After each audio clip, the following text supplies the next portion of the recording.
Primeiramente, boa noite a todos que nos acompanham aqui no Instagram, boa noite a todos que nos seguem no YouTube. Hoje nós vamos falar aqui sobre a saga para desenvolver produtos e soluções no Brasil. E o nosso convidado é o professor Elinando Oliveira, da Univasf de Juazeiro. O professor Elinando, ele é graduado em Engenharia Eletrônica pela Universidade Federal de Pernambuco, é mestre em Física e doutor em Física também pela Universidade Federal de Pernambuco e fez seu pós-doutorado no MIT, Instituto Tecnológico de Massachusetts. Atualmente é professor associado 4 da Universidade Federal do Vale do São Francisco, Univasf, coordenou o programa de pós-graduação em Ciência dos Materiais nos primeiros anos de implantação, que foi de 2007 a 2011, e foi pró-reitor de pesquisa, pós-graduação e inovação entre 2012 e 2016. Ele desenvolve pesquisa com ênfase em propriedades elétricas de sistemas coloidais, polímeros, condutores e nanoestruturas orgânicas, com aplicações em sensores, supercapacitores e células combustíveis biológicas, atuando principalmente nas áreas de espectroscopia de impedância, polímeros condutores e microemulsões.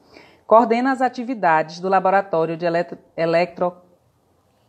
Electroscopia de Impedância em Materiais Orgânicos, LEIMO, da Univasf. E para começarmos a nossa live, eu vou agora convidar o professor Elinando.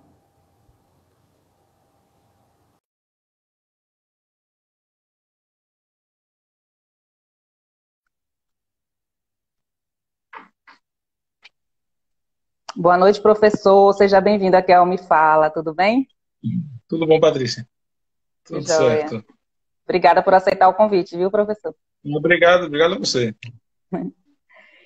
Então, professor, se o senhor quiser fazer suas considerações iniciais aqui, né, pode começar fazendo suas considerações iniciais, se o senhor tiver alguma coisa acrescentada, que eu já falei sobre a sua apresentação. Se não, eu vou partir logo para as perguntas, tá certo? Pode partir. Pode partir, né? Eita, tá disposto, professor Elinando. Tudo bem, sempre disposto, isso é bom. Vamos lá, professor.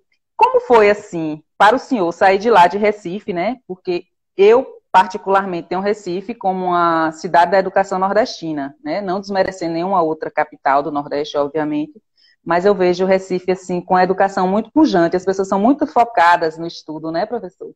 Então, como foi para o senhor sair de Recife, né? Já tinha toda essa história lá na Federal de Pernambuco e vir morar aqui no Sertão, né? Vir para a Univasf. Pois é. A época, nós vivíamos um período bem complicado, né? Então, eu fui da primeira turma da Univasf e esse era um período em que todo mundo fazia doutorado para ser bolsista. Então, eu tinha colegas que já tinham percorrido o Brasil inteiro como bolsista de pós-doutorado e não conseguiam um emprego porque não havia concurso em lugar algum. E aí, na época, eu estava na metade do meu doutorado e surgiu o concurso para a Univasf. A Univasf fez o primeiro concurso, na época eram 7 vagas para física, e aí eu nunca tinha feito concurso para universidade nenhuma, eu estava na metade do doutorado, só vou arriscar, vou lá tentar. E aí foi aprovado, disse, bom, eu não vou jogar fora a oportunidade não, vou arriscar a vida lá no Vale do São Francisco. Então começou meio que por acaso, sabe? Mas o senhor já conhecia aqui o Vale do São Francisco ou não? Não conhecia? Não.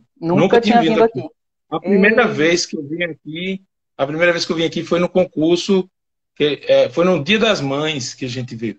Eu vim no sábado à noite e amanheci no domingo aqui. As provas foram na UNEB, lá em Juazeiro.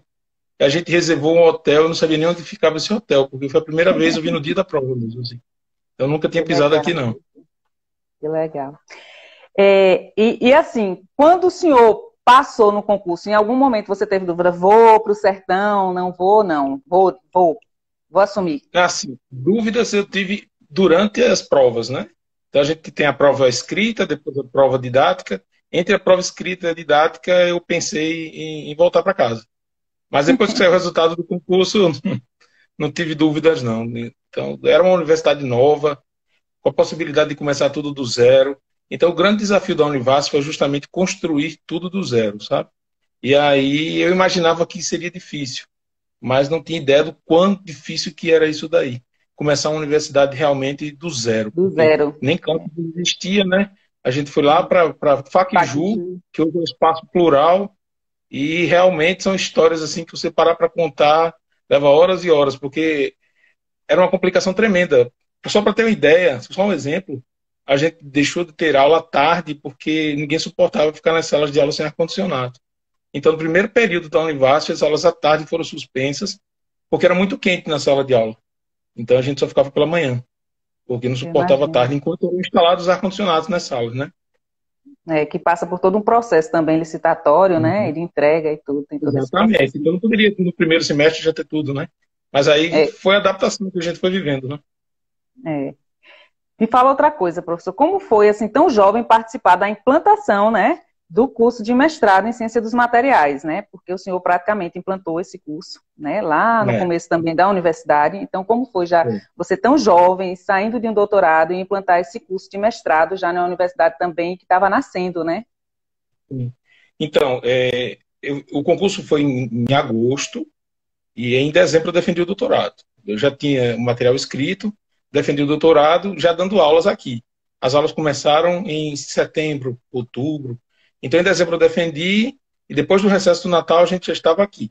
Então, era um grupo de 7 professores de física muito empolgados na época lá. Então, era eu, Wagner, Militão, Nick For, Joatan, Neemias, Télio. Então, esse grupo de professores, a gente já chegou sabendo o que a gente queria. Nós queríamos a pós-graduação em física. E aí o que nós vimos foi que para poder ter uma pós-graduação em física, precisaria ter 12 professores. E quando nós vimos as nossas contas, nós tínhamos 7. Então o que a gente pensou? Então vamos ter que juntar com os químicos, para poder fazer alguma coisa que seja comum a físicos e químicos. E então nós começamos a construir essa concepção do curso de ciência dos materiais. E aí nós tentamos, chegamos aqui em 2004, em 2007 foi aprovado. Então foram basicamente aí 3 anos, porque para poder você abrir um mestrado, você tem que ter também orientação de iniciação científica, né? Então nós éramos muito jovens, nunca tinha orientado nenhum aluno de IC, então a gente teve que orientar os alunos de iniciação científica, adquirir experiência de orientação. Aí em 2007 a gente abriu o primeiro mestrado da Univasf. Professor, o senhor acha que o ser muito jovem faz vocês produzirem mais? Porque eu percebo que a Univasf tem pesquisadores muito jovens, né? E a Univasf não para de produzir, não para de produzir nunca. Esses professores sempre fomentando a pesquisa, né? E buscando. Isso tem a ver com a juventude, porque uma vez eu vi Chico Buarque dizendo que composições, né, musicais, no caso, são mais quando a pessoa é jovem. Ele disse que quando era jovem ele compunha muito, até por conta da juventude. Então, o senhor acha que essa questão do desbravar, do ser jovem, ajudou muito? Ou isso não é Eu acho, importante para a eu acho pesquisa? que sim. Eu recebi meu supervisor, que é lá dos Estados Unidos, ele, quando veio aqui, ele falou alguns conselhos, sabe? E ele disse assim: olha, o horizonte criativo na ciência vai até a metade ali dos 40, entre os 40 e os 50 anos de idade. Então, você tem muita energia criativa entre essa fase aí dos 20 e poucos anos até os 45, 50. Aí ele mesmo, com as palavras dele, depois disso é ladeira abaixo, viu, meu filho? Então, bom, eu não cheguei nos 50, mas eu imagino que depois disso, como ele dizia, é manter o que você conseguiu. Então, se você não conseguir nada na ciência até os 50 anos de idade, é como se aquele período produtivo, porque você precisa ter criatividade, precisa ter energia, né? Eu acho que a Sim, juventude tem essa vantagem disso daí, que você tem que ter a sim. criatividade para fazer e tem que ter coragem e energia para consolidar. Porque a ideia que o pessoal tem de laboratório é de que é uma coisa muito divertida. Eu recebo os alunos que vêm trabalhar comigo e a cada 5, 6 que chegam, 5 desistem, permanece um, permanece 2 no máximo. Porque a ideia que eles têm é que o laboratório é uma coisa divertida, que está todo mundo sorrindo, que está todo mundo, que lindo, a maçã caiu, não sei o que, tá. Desenvolveu uma nova equação, mas não tem nada disso. Sim. O laboratório é um lugar em que as coisas dão errado quase sempre. E aí você tem que entender aquela coisa está errado como sendo uma aprendizagem. Então a gente tem que viver muito lidando com decepções. Então quando você vai fazer um experimento, quando você vai fazer um experimento que busca um conceito, o errado é o mais esperado mesmo. Então não se espera de primeira, eu vou agora escrever um artigo, vou fazer hoje de manhã os resultados para ele. Não vai dar certo. Então, até porque tem que ter toda a convivência com o experimento para poder você entender o que significa aquilo, para poder você tirar o que você quer daquela coisa, né? E fazer É tudo muito isso numa foco, né? universidade muito nova, e fazer isso numa universidade muito nova sem infraestrutura é um desafio tremendo, sabe? Sim. Aí tem um episódio que eu queria contar em 2 minutinhos para você. Não, pode contar, É, fique à vontade. a gente está falando da juventude, né? Mas É, quando você é jovem demais, você erra demais também, sabe? E aí você tem tanta energia que às vezes essa energia vai além do limite, né? E uma coisa muito importante que nós tivemos foi ter trazido 2 professores bem velhinhos, acho que eles já estavam entre 70 e 80 anos de idade, 2 professores cubanos, que são a professora Clara e o professor Jacques. E aí a gente reclamava muito porque não tinha nada, né? E aí eu trouxe, a gente foi em Brasília, conseguiu com o Ministério da Educação trazê-los por um ano para cá como professor visitante. E aí quando eles vieram para cá, a primeira expectativa era de pedir desculpas a eles, porque nós não tínhamos nada, né? Você traz, ele era da Academia Russa de Ciências, ela também, doutorado na Rússia, etc. Professor titular da Universidade de Havana, e aí chegava aqui em Juazeiro para não ter nada. E aí quando ele chegou, é vergonhoso, né? Eu fiquei muito encabulado quando trouxe eles para cá. E aí, quando chegou, eles disseram: não, ele não é ótimo, pelo menos tem as paredes. Então, aquilo para mim foi um ensinamento que eu levo até hoje. Quando eu vejo um aluno reclamando, eu digo para ele: você deveria ter conhecido o professor Jacques e a professora Clara. Quando eles chegaram, eu disse para eles: professor, o que é que a gente vai fazer? Porque tem 10 bécares e um destilador aqui. Aí ele: a Feira Livre é próximo daqui? Você tem ideia? Eu disse: feira? Sim. Vamos comprar algumas coisas. E aí ele comprou espinafre e a gente foi extrair clorofila de espinafre para começar a fazer os experimentos. Coisa que eu nunca tinha imaginado, sabe? nossa, Então, assim, reclamar é uma coisa dos jovens também, sim, mas bastante. quando É. nós misturamos com a experiência, que é ter aqueles cabelos brancos juntos, eles ajudam a dizer assim: calma, nem tudo é tão bom, nem tudo é tão ruim, sabe? A vantagem da experiência é que a gente vai entendendo que nem tudo é excelente, nem tudo é péssimo. Você tem que saber aproveitar as oportunidades, né? De tudo na vida. É, aproveitar o caminho, né, professor? Sim, Trajeto, exatamente. né? É. Então, por ser uma universidade nova, não tinha infraestrutura. Isso era um problema. Mas por ser uma universidade nova, você podia fazer qualquer coisa. Isso era uma vantagem. Você poderia fazer qualquer Sim, coisa, né? Porque não porque tudo existia, era não novo, tudo existia era novidade, tudo era tudo bom, é né? novo, claro. Não tinha nenhum laboratório, não tinha infraestrutura de pesquisa, não tinha aluno de iniciação científica, não tinha nada. Então você poderia reclamar e ir para um lugar melhor ou construir tudo do zero mesmo. E aí eu vim decidido mesmo, em nenhum momento eu pensei em desistir, não, sabe? Eu vim decidido mesmo: ó, vou construir tudo do zero. Se der Pessoal, certo, bem. Se não der, eu vou continuar tentando. para vocês que não conhecem o professor Alinando, ele é um pesquisador, para quem está chegando agora na live, pesquisador da Univasf, e hoje, esse ano a Univasf conseguiu a primeira patente. E como ele colocou aqui no início da live, tem que ter muito foco para ser pesquisador. E eu percebo realmente, professor Alinando, que o senhor tem muito foco, porque eu já cansei de chegar na Univasf às 7 horas da manhã, e o senhor ou já está lá, né, porque eu vi que seu carro já estava estacionado, ou o senhor está chegando, né? Então, quer dizer, é preciso amar muito o que faz e ter muito foco nessa questão da pesquisa, porque, como você colocou, não é do dia para a noite que saem os resultados, e são mais erros do que acertos. Isso é muito positivo, se eu ter colocado isso, e também a desistência, que o número é grande, eu acho que até por essa questão da própria área de exatas, que é totalmente desafiadora, né? E aí, Sim, professor, eu queria sim. falar sobre essa patente, né? Este ano, a Univasf teve deferida sua primeira patente, após anos de pesquisa e dedicação, tanto do senhor como da equipe dos outros físicos, né? Então, de vários outros cursos também. E esta é apenas a primeira patente, né? De uma série de 10 patentes, né? Explica então para a gente aí, para os internautas, para o pessoal que não conhece tanto do assunto, como é que começa esse processo, como é que ele se desenvolve, né? Assim, da pesquisa e da solução da pesquisa de um produto ou solução, né? Como é que ele se desenvolve, como é que ele começa. E de que se trata essa patente da Univasf? Qual a importância dessa patente, tanto para a universidade como para a comunidade como um todo, né? Para a comunidade, que eu falo a comunidade em geral, os benefícios que ela traz para a comunidade e para a universidade. Eu vou Me contar a permite? historinha dessa patente, certo? Vou indo Certo. lá de trás e chegando até aqui. Em 2010, eu comecei uma parceria com o professor Matheus Matiusi, do CCA. Ele trabalha na Projeto zootecnia, veterinária, né? Ah, medicina veterinária e sim. zootecnia, né? É. E aí o professor Matheus, ele trabalha com bactérias. E uma das coisas que a gente começou a trabalhar com isso, eu sou físico, físico não entende nada de biologia, né? Mas não custa nada discutir com as pessoas. Então a gente É, começou a conversar sobre essas bactérias e eu comecei a entender os problemas relacionados a elas. Porque à medida em que avança a tecnologia, a indústria farmacêutica não produz mais antibióticos. Então a gente está com um problema. Hoje a bola da vez é a pandemia, são os vírus. Mas a é. bola da vez pode ser muito em breve as superbactérias. O que é uma superbactéria?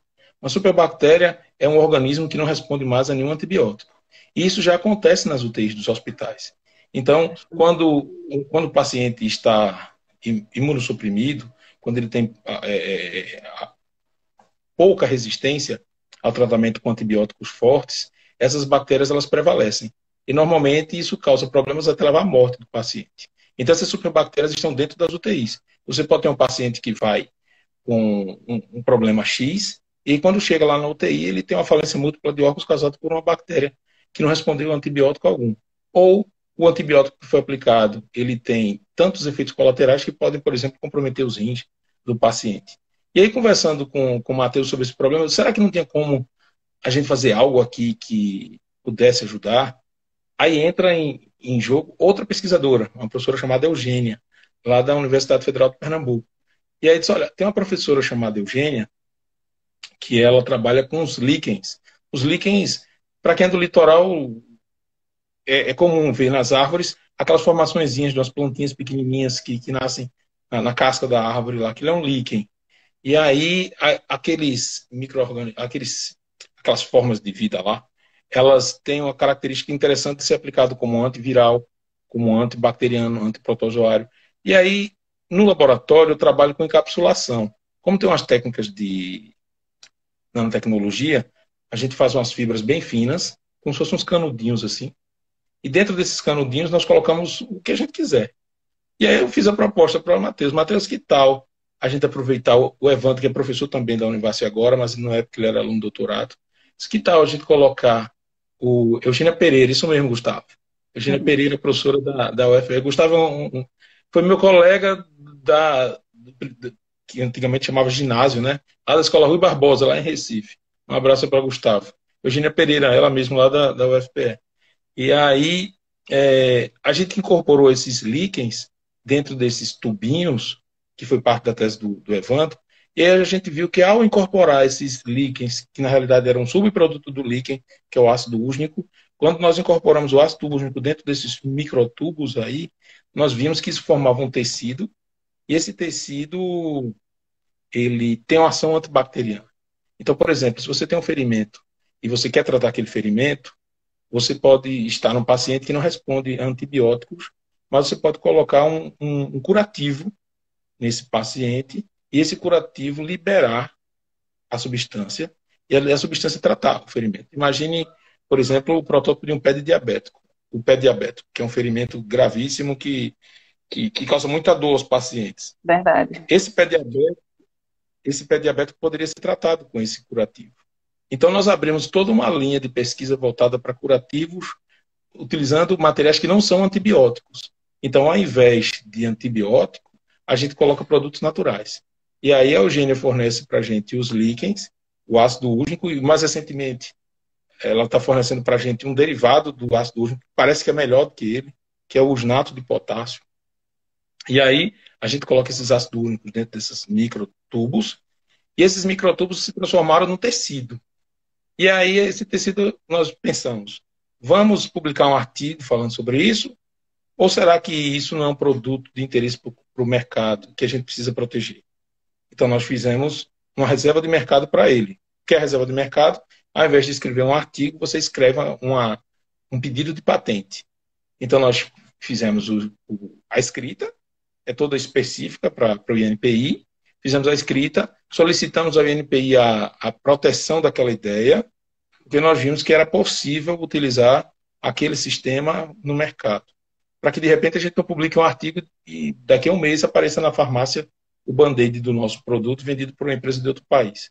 Né? Sim, Então, para é isso verdade. acontecer, para a gente proteger a ideia, nós fomos no INPI, lançamos a ideia, e aí o INPI, isso foi depositado 6 anos atrás, E aí, recentemente, chegou a boa notícia de que o NPI tinha concedido a última etapa do processo, que é a etapa da carta patente, né?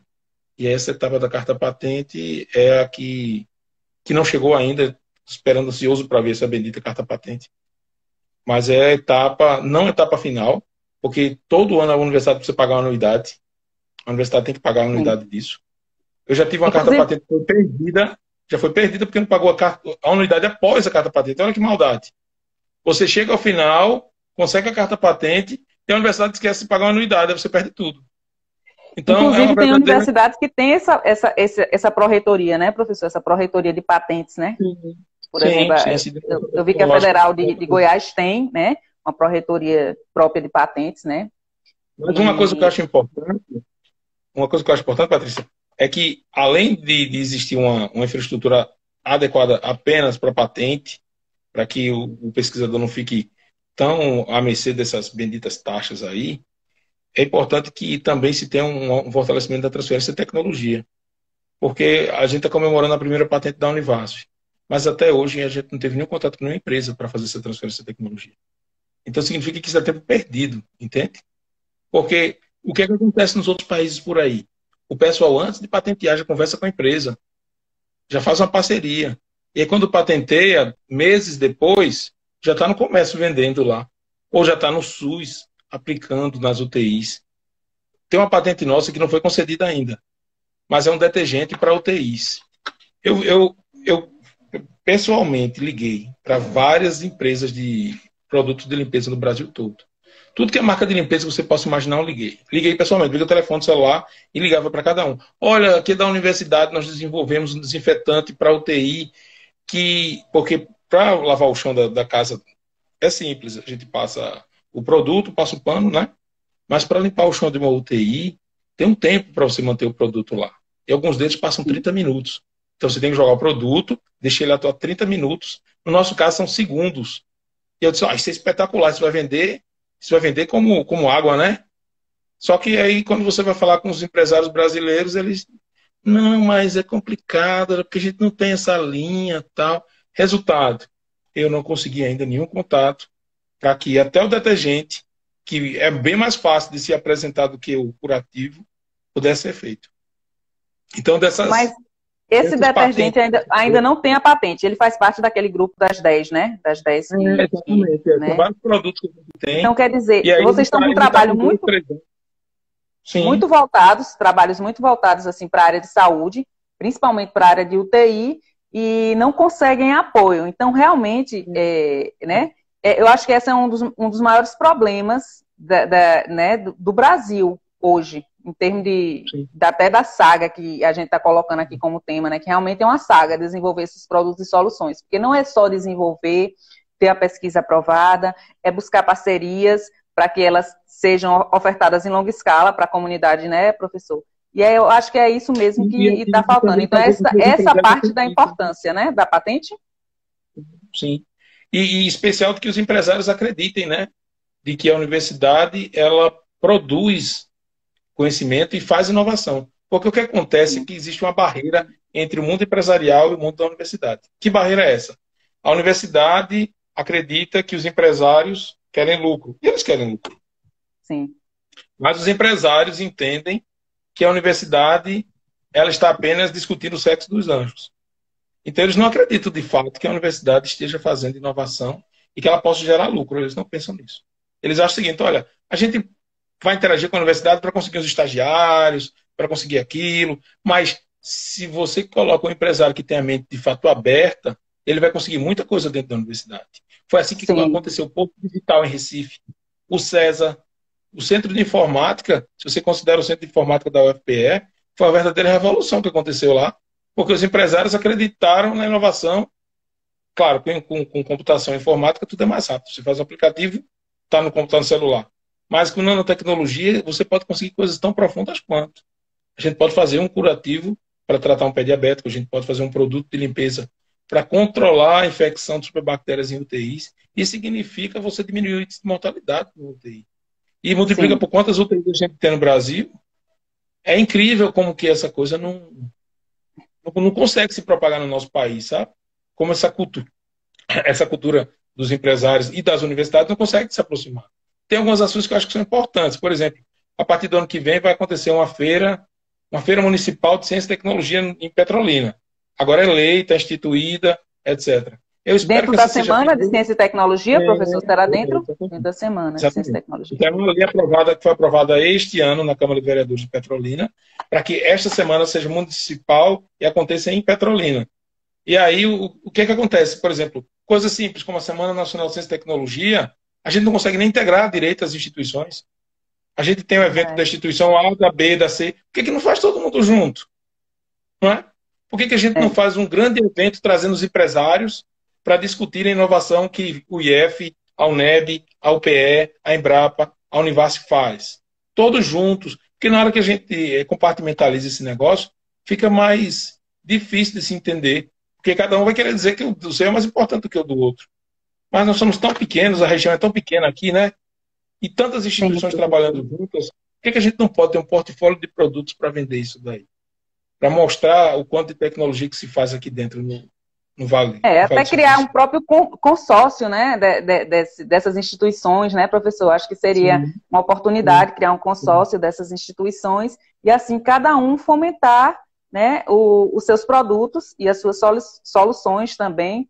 E assim todo mundo cresceria, né?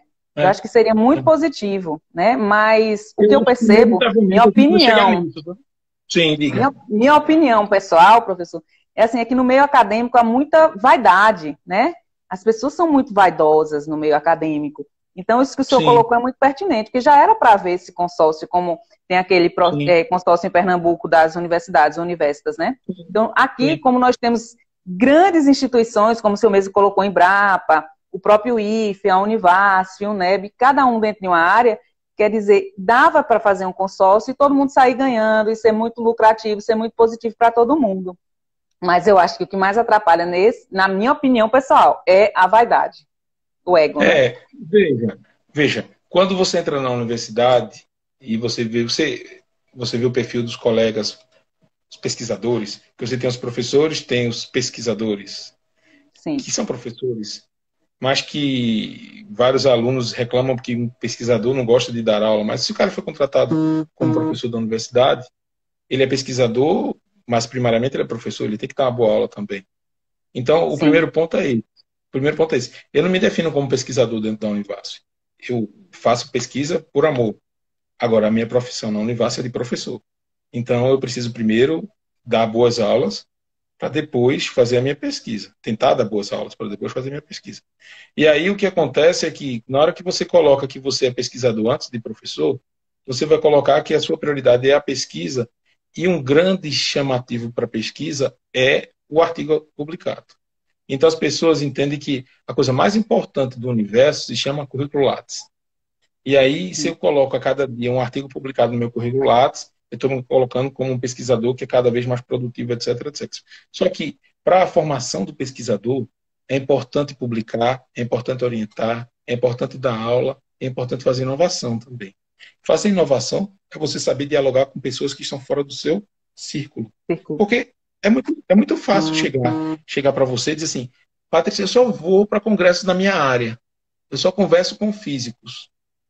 Então, eu fico com aquela linguagem totalmente fechada da minha comunidade. E se alguém chega para mim assim e diz, Nando, o que é que você faz? Eu, olha, você precisa estudar física para poder entender o que eu faço. Ou seja, o que eu faço não tem importância nenhuma. Porque se eu não consigo prolongar para a sociedade o que eu faço dentro do laboratório, por que a sociedade vai financiar o que eu estou fazendo lá dentro? Perfeito. Então, isso que você está colocando é perfeito. É exatamente assim, eu penso assim. Esse sentimento, e aí você fala do ego, né? Esse sentimento do pesquisador de dizer assim, olha, eu não preciso justificar para as pessoas o que eu faço, está completamente errado. Porque o financiamento nosso é público. Eu preciso prestar conta sempre para a comunidade.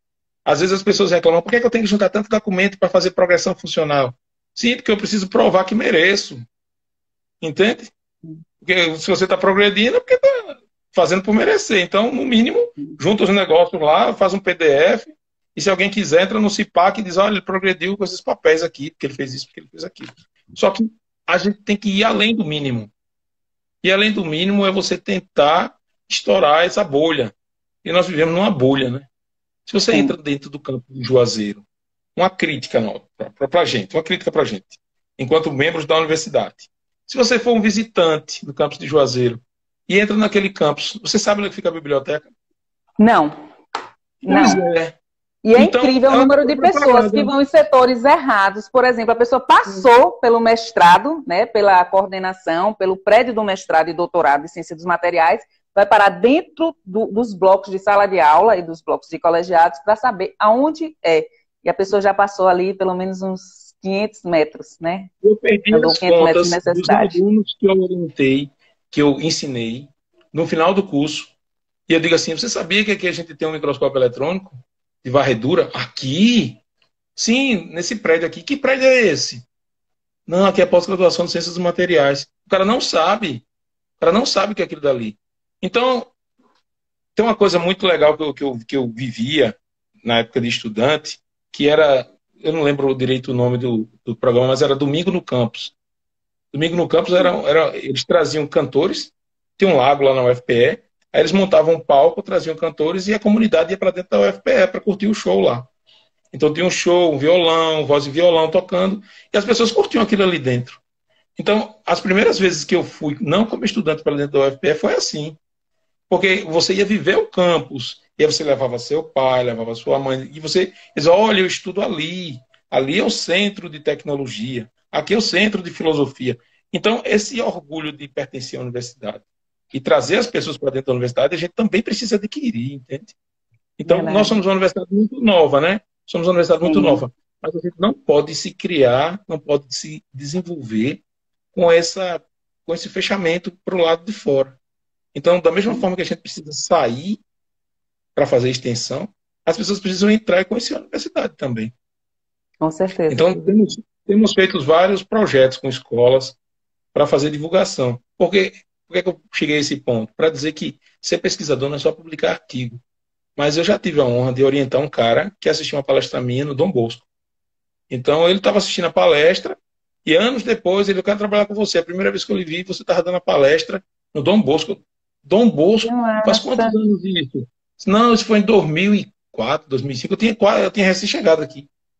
E Bem aí ele jovem, né? Era cortou professor a na casa dos palestra. 20 e poucos anos aí, naquele, 20, né? 20, Fulgor da né? juventude, Cheguei né? aqui com 27 anos. E aí ele disse, ó, eu assisti sua palestra. Eu disse, eu vou trabalhar com ele. E tempos depois, aí você diz, olha, se eu não tivesse dado aquela palestra, não tinha marcado esse Sim, cara, e ele não teria vindo trabalhar comigo. Então, são alguns investimentos que a gente faz, indo numa escola pública, indo numa feira de ciências, montando uma feira de ciências. Você vai na escola pública dessas e pergunta assim para os meninos, quem quer ser professor? Ninguém levanta a mão. é Aí verdade. qual é a contribuição? Todo mundo quer ser jogador, artista, policial, mas professor, ninguém É quer ser. Então, verdade. de que adianta ser pesquisador, publicar artigo, se no teu entorno ninguém valoriza o que tu faz? É Porque verdade. se você não valoriza a sua categoria, quem vai valorizar? É, Então é bem mais do verdade. que uma patente, é bem mais do que um artigo, sabe?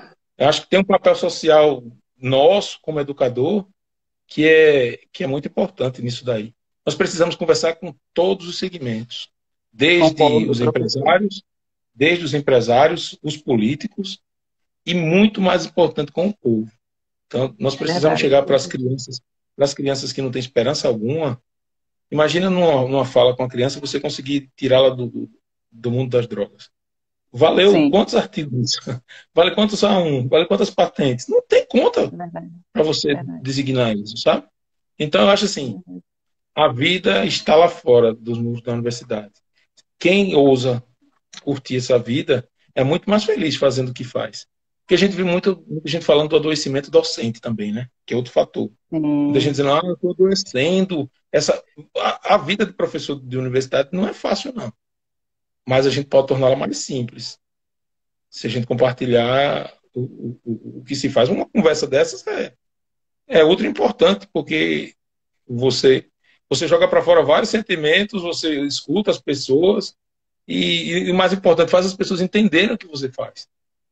Porque se você é não verdade. se abre para o mundo, quando você publica um artigo em inglês, quantas pessoas do Brasil vão ler aquilo dali?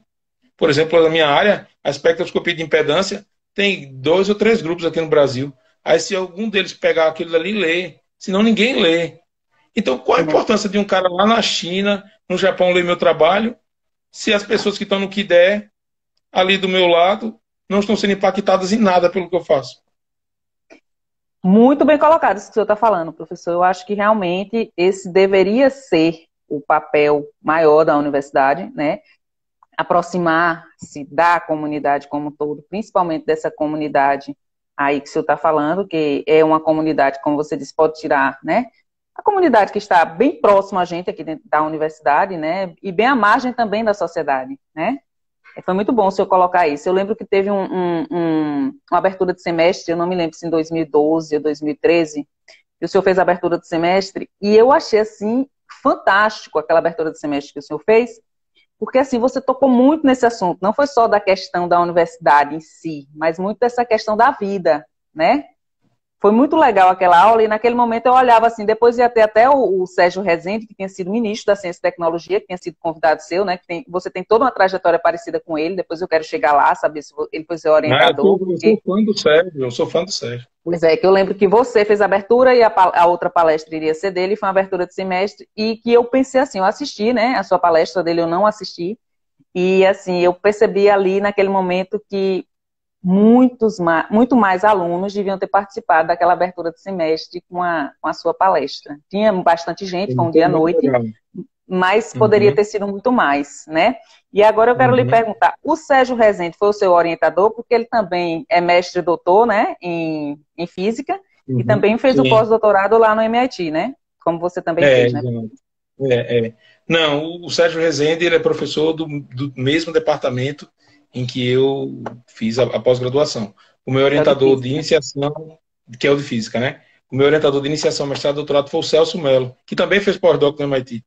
Mas o Sérgio, tanto o Celso, o Sérgio, o Anderson, o Cid, para mim são pessoas, são símbolos de referência, assim, porque eles conseguiram ir além de pesquisadores.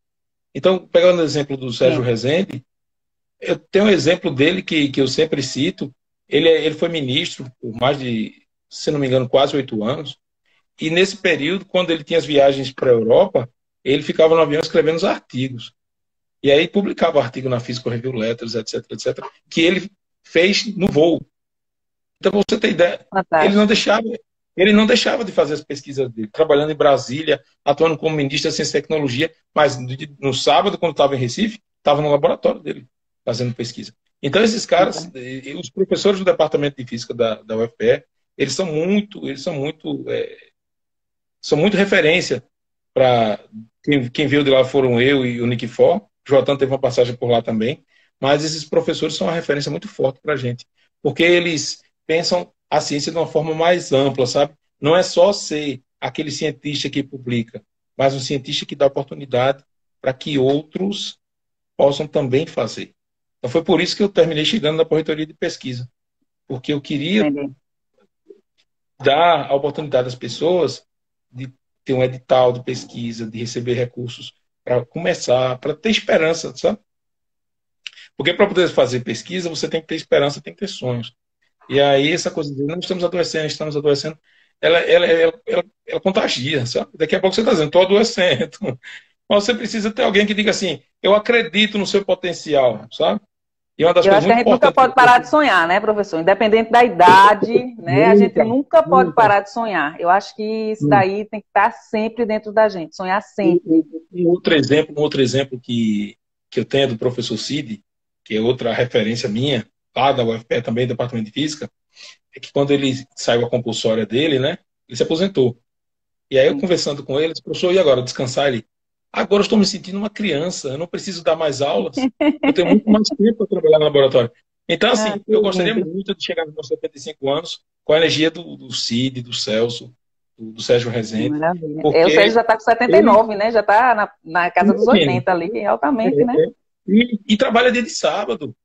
No sábado está no departamento de física trabalhando. Então, assim, eu fui formado nesse ambiente. Nesse meio, nesse meio. E aí eu trago muitas referências desses caras.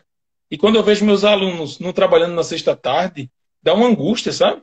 Quando dá Eu meio-dia na imagino. sexta-feira, nós vamos para casa, vamos descansar. Minha gente, a gente não vem nem no sábado, que custa trabalhar na sexta-tarde.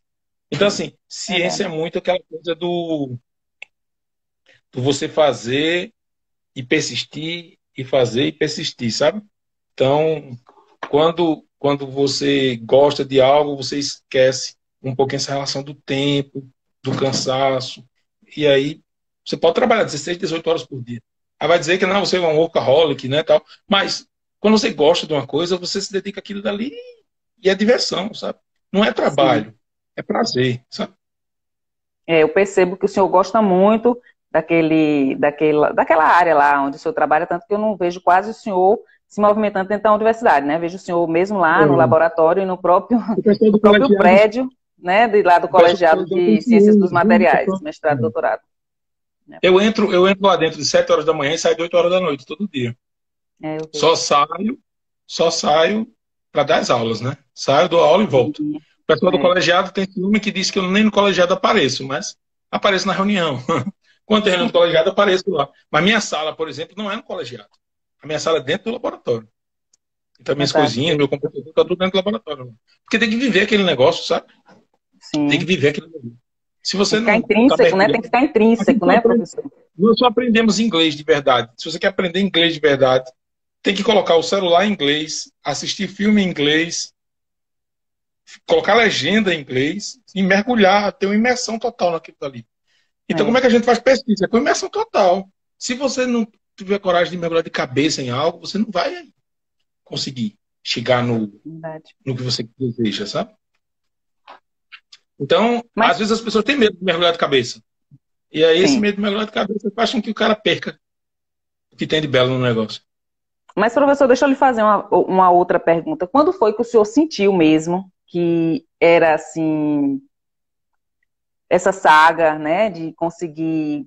Você já falou no começo, né, de conseguir as parcerias extra-universidade, mas quando foi? Foi mais mais no próprio mestrado ou o desafio foi maior enquanto você foi pró-reitor de pesquisa, pós-graduação e inovação?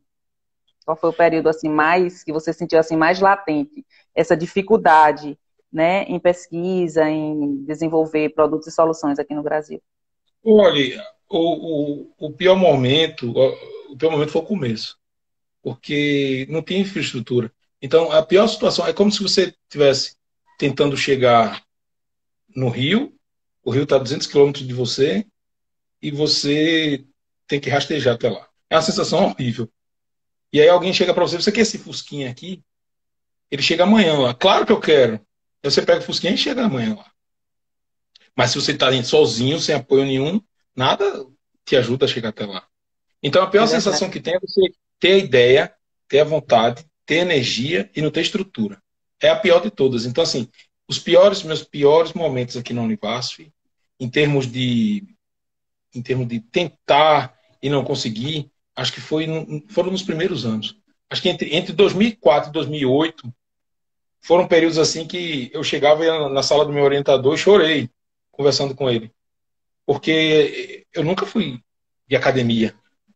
E pela falta do que fazer, eu ia para academia. Eu disse para ele, eu estou indo para academia. Eu não acredito, você está fazendo academia. Pois é. Eu não vou, eu odeio academia, sabe? E a falta É, do que fazer era tão grande, porque o que é que tinha para fazer? Para você ter ideia, meu primeiro experimento, sabe o que eu fiz?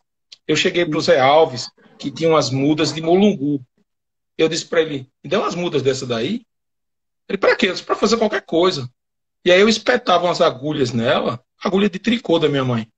Colocava as sim. agulhas de tricô, comprei um multímetro ali no bambuzinho, coloquei nelas e ficava medindo, dando as descargas elétricas nela e medindo a resistência elétrica das plantas. Aí comecei a entender como é que era o ciclo do xilema, do floema da planta, quando que ela estava absorvendo a água, quando que o sol influenciava nos ciclos, etc. Aí com isso eu montei um projetinho e recebi meu primeiro projeto da FAPESB, que foi de 30 mil. E aí morreram tantos mulungus assim, sabe que o símbolo do laboratório é um mulungu. Não tem mulungu. Mas para começar, usar mulungu. Morreram vários, Sim. Mas fazia parte do processo, né, professor? mas em compensação depois eu plantei vários que viraram árvores também, né? Ah, Então, que bom. Que bom. A natureza não tenho agradece, consciência né, pesada, professor? não tenho consciência pesada, eram mudos pequenininhos. Mas depois disso a gente passou a trabalhar com videira também. E aí, tudo isso para tentar chegar no que eu trabalho, que são os compostos orgânicos, né? Mas como não tinha estrutura nenhuma, eu tinha que me fazer com o que tinha à disposição. Professor, Então, essa respondendo a sua patente. pergunta, é isso. A dificuldade foi não ter equipamento, mas porque precisava esperar, né? Os editais saírem, os recursos saírem. E aí, quando É, começaram a aparecer as coisas, cumprirem os aí. prazos de licitação e entrega, né? Que a lei determina Eu tudo tive isso, né? equipamento, eu tive Dentro da equipamento que legalidade. passou 2 anos para chegar. Então, eu esperei 2 anos chegar um equipamento no laboratório. Então, assim, foi duro, foi complicado, mas hoje em dia, aquele sacrifício, né, você vai recompensando com o tempo que vem do pós-instalação do equipamento. Pessoal, a gente tem mais 10 minutos para encerrar nossa live. Quem quiser pode enviar perguntas. Eu quero que o professor Elinando também explique aí de uma forma didática o que é a nanotecnologia, que essa patente da Univasf, ela foi desenvolvida, né, desse antibiótico que o professor colocou aí para UTIs, ela foi desenvolvida totalmente de uma forma dentro da nanotecnologia, né, que é uma coisa bem recente, né, eu estava vendo que a nanotecnologia é uma coisa muito recente na física, né? Ela só tem 63 Uhum, anos, né, professor? A primeira uhum, reunião uhum, da Associação de Física, né, dos Estados Unidos foi em 1957. Então, é uma coisa muito recente, que a gente já está fazendo isso aqui no Sertão, e eu queria que o senhor explicasse aqui para os nossos internautas o que é a nanotecnologia e de que forma a nanotecnologia funciona, né? Ela é bem mais eficaz do que as outras tecnologias, né, professor? sim. Veja, embora a nanotecnologia tenha sido descoberta há 60 e poucos anos atrás, na palestra do Richard Feynman, quando ele disse que há muito espaço lá embaixo, ela já era Sim. manipulada pelos alquimistas há centenas de anos atrás.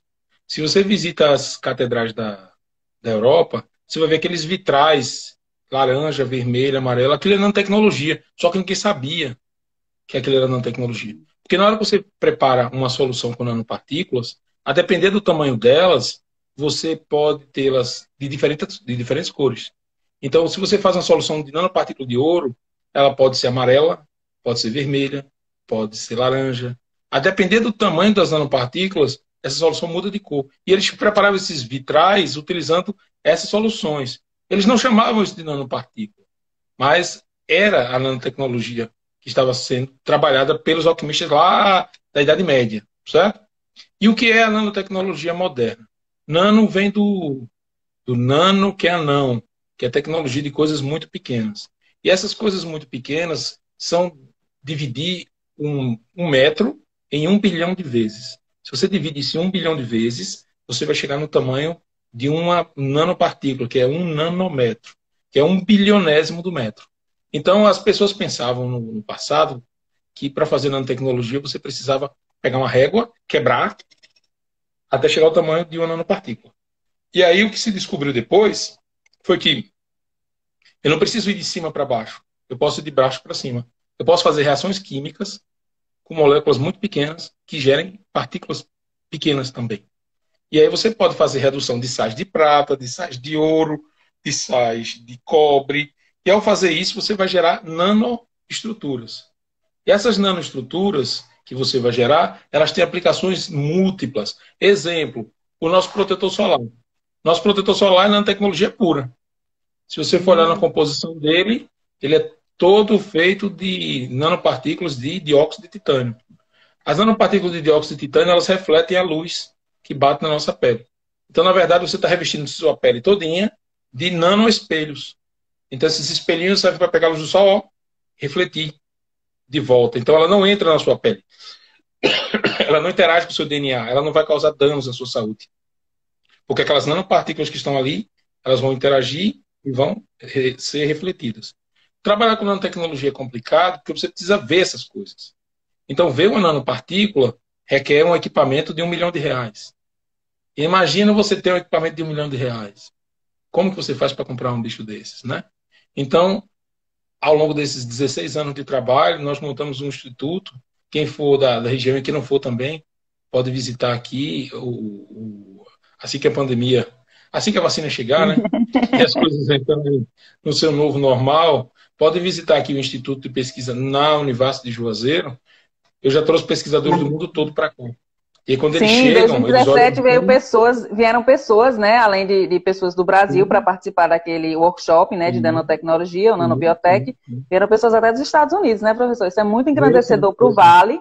Eu acho que o senhor tem uma grande responsabilidade, né, em trazer essas pessoas para conhecerem o Vale, até porque o senhor faz um tipo de ciência totalmente atípico do que nós, nativos daqui da região, né, do que nós conhecíamos, porque tudo era muito voltado para a fruticultura, para a agricultura irrigada, né? Então nós somos, então o que o senhor faz é totalmente avesso à nossa região, né? Eu acho Sim. muito avesso. Então, pessoal, se vocês estão vendo alguém aí, se vocês são empreendedores, se vocês querem ser investidores, podem investir na tecnologia do laboratório, né, do mestrado e do doutorado de ciência dos materiais, que tem produtos Sim. altamente inovadores, como o professor colocou aqui, quer dizer, só foi uma patente, ainda faltam 9, e como como o professor Elinando colocou aqui, é tudo muito voltado para a área de saúde. E para vocês verem o que é a pesquisa, quer dizer, está envolvendo um engenheiro eletrônico, está envolvendo um médico veterinário, o colega colocou aqui, Gustavo, lá de Recife, colocou aqui que a professora Eugênia Pereira é uma geógrafa da UFPE.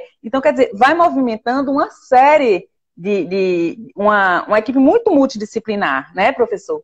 Então, se vocês conhecem alguém que queira investir nessa área, né, de produtos para a UTI, podem procurar o Laboratório de Ciência dos Materiais, ou se vocês quiserem indicar para algum amigo também para ser investidor.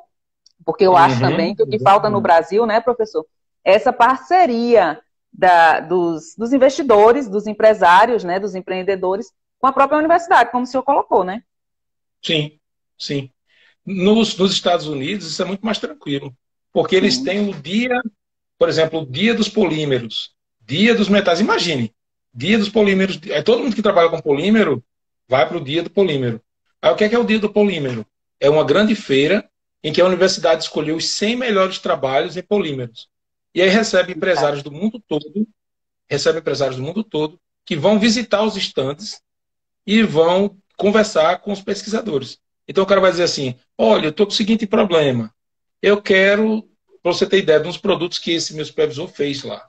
Eu quero saber se a comida que está embalada está estragada. Essa foi uma patente milionária dele. E aí o que ele fez? Identificou por baixo do plástico, porque, por exemplo, você tem a carne embalada no vácuo lá. Né? Eu vou comprar uma picanha, ela está toda embalada. Você não vai furar a picanha e sentir o cheiro dela, né? Sim. Como é que você sabe se ela está? Como é que você sabe se ela está boa para o consumo ou não? Você acredita na validade que está no. Ele fez um aplicativo com um aparelho celular que ele aponta para a carne e ele diz se a carne se ela está boa para o consumo ou não, sem rasgar o plástico. É fantástico, né, professor? E aí com isso ele vende horrores, né? Porque as empresas vão lá e qual é a empresa que não vai querer isso? Exemplo, uma coisa que vende muito e que é fácil de se fazer, um curativo ou um adesivo que você coloca na sua criança e que muda de cor no ponto em que ela já saturou de sol. Você vai para a praia, isso daí vende na farmácia já. Esse é um produto patenteado, mas que poderia ter sido feito pela gente. Outra coisa outra coisa que nós já produzimos aqui no laboratório e que a gente perdeu a oportunidade de tocar são essas máscaras da antivírus. Eu falo muito com o Matheus sobre isso daí. Se a gente tivesse pensado com antecedência, nós estaríamos produzindo essas máscaras já aqui no Vale. Porque, na realidade, aquilo é nanotecnologia. O cara faz uma máscara com nanopartículas de prata. Sim. Tá. Ele faz uma máscara com nanopartículas de prata e isso tem ação para o combate do Covid.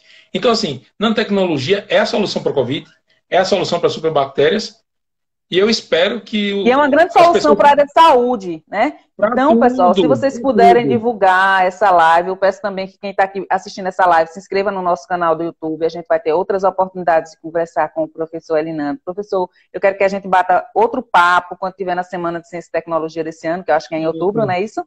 Que a gente possa bater outro papo para a gente ver se já tem algum novo horizonte, né? E até para o senhor colocar mais também sobre as outras patentes, porque, quer dizer, além de ser um grande pesquisador, um grande professor, o senhor também é um grande ser humano. O senhor é uma pessoa que tem eu digo assim, que tem uma visão muito macro das coisas. Eu acho isso bastante positivo, além da sua sensibilidade. Então, eu quero te agradecer, professor, por ter participado dessa live aqui com a gente. Vamos marcar outra live aqui, já vou falando com o pessoal aqui, que na Semana de Ciência e Tecnologia vamos marcar outra live, que é muito importante essa difusão. Ainda mais nesse momento em que o mundo precisa, né, de investimentos, né, e grandes investidores e financiadores da área de saúde, né, professor? Uhum. Exatamente, ou seja, nós só conseguiremos sobreviver enquanto humanidade se essa vacina sair logo e funcionar, né? Então, assim, estamos nas mãos da ciência mais do que nunca agora. Verdade. Então, eu acho que esse é o momento de difundir mais ainda o que é feito de ciência pelo mundo. E aí existe um preconceito da ciência no interior, do interior do Nordeste. Eu acho que essa divulgação ajuda muito a quebrar esse tipo de preconceito também, sabe? As pessoas acham que ciência é muito eixo Rio-São Paulo, Estados Unidos, Europa. Mas Juazeiro da Bahia, ali do lado do Rio São Francisco, Fazendo ciência no sertão, né, professor? Fazendo ciência no sertão. Professor, deixa eu fazer aqui um ping-pong. Professor, deixa eu fazer um ping-pong rapidinho aqui com você. Me fala, universidade, ou Univasf ou MIT? Univasf. Laboratório ou sala de aula? Laboratório. Professor ou orientador? Orientador. Nanotecnologia é? É vacina. Professor, muito obrigado por o senhor ter participado aqui dessa live com a gente. Eu só tenho a lhe agradecer, né, pela sua disponibilidade, por tudo que o senhor explicou aí para a gente, que tinha muitos internautas aqui que não conheciam. E o Léo fez uma pergunta aqui se já existia, já tem alguma pesquisa aí voltada em nanotecnologia para tratamento de efluentes. Então, essa é toda uma linha. Vai para outra live essa então, viu, Patrícia? Essa é uma linha que a gente Então vamos fazer no mês de outubro, junto com a Semana de Tecnologia do aniversário do Rio São Francisco. A gente faz, exatamente. Só para fechar, a gente tem uma linha que tem umas teses de mestrado e doutorado em andamento, em que nós utilizamos fibra de casca de coco para tratar a água do rio. Então, a fibra de água de coco absorve os contaminantes. E tem uma parceria agora com a Universidade da Suécia, que eu acho que vai dar muito futuro para a gente, de utilizar resíduos, lixo, para resgatar contaminantes da água. Na próxima eu falo com você sobre isso daí. Valeu, professor. Até outubro. Em outubro estamos juntos aqui na Semana de Ciência e Tecnologia. Abraço, gratidão. Tchau. Tchau.